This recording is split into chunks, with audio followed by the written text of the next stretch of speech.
Bakit mo nasabi na, madilim? Siyempre, madilim yung bahay kapag pag walang magbubukas ng ilaw. Di ba trabaho mo yun? Tsaka tahimik, pag walang makulit. Ikaw lang naman yun makulit eh. Paano lumabas sa dyaryo yun?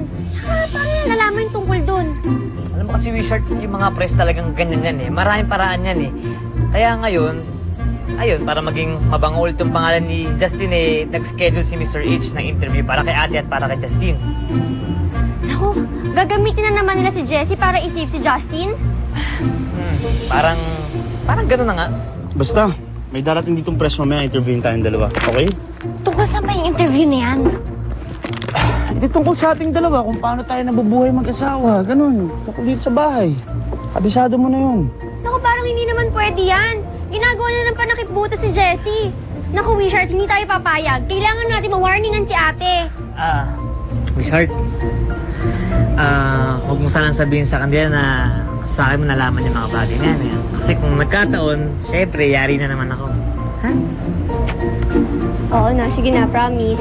Sabi mo yan, ha? Promise. Kailangan mo ba magpa-parlor?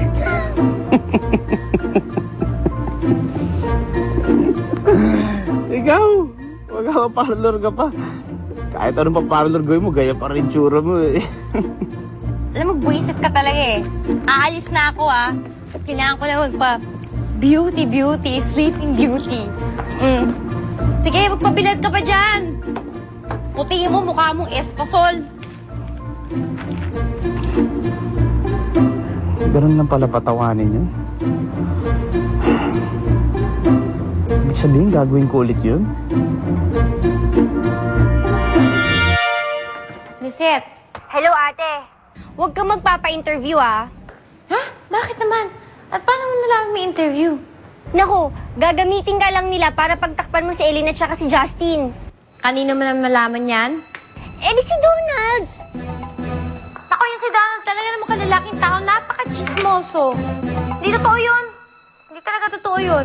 I-interview lang kami tungkol sa mga buhay namin bilang mag-asawa, ganun. Naku, ate, maniwala ka sa akin. Huwag kang magpapa-interview dahil yung interview na yan tungkol lang yan kay Eileen siya kay Justin. Papayag ka ba pagkatapos ng kamalditahan ginawa niya sa'yo, pagtatakpan mo lang siya?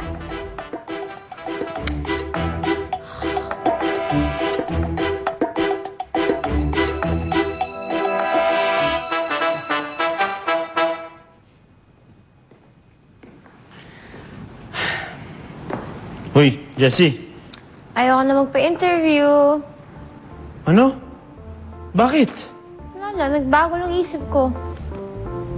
Jessie, bakit mo naman... Justin, madaming mga obligasyon dito sa bahay. Maglilinis pa ako. Dami ko pang kailangan gawin, no? Jessie naman. Nagwalis-walis na nga ako kanina dahil may interview tayo.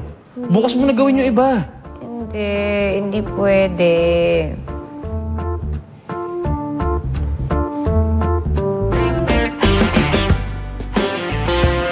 Sige, tuloy-tuloy mo lang yung map na yan. Mamaya huwag mo kalimutan mag-vacuum, ha? Ang dami-dami puti dyan. Pa-interview ka mamaya, ah.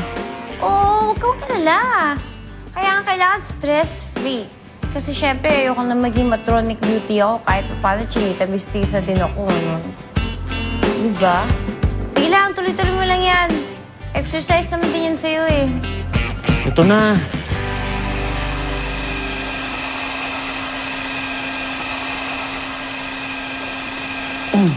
Sige na. Panalo ka na. Wala nang interview. Pagod na ako maglinis. Wala na interview? Wala na. Pa-cancel ko na kay H yun.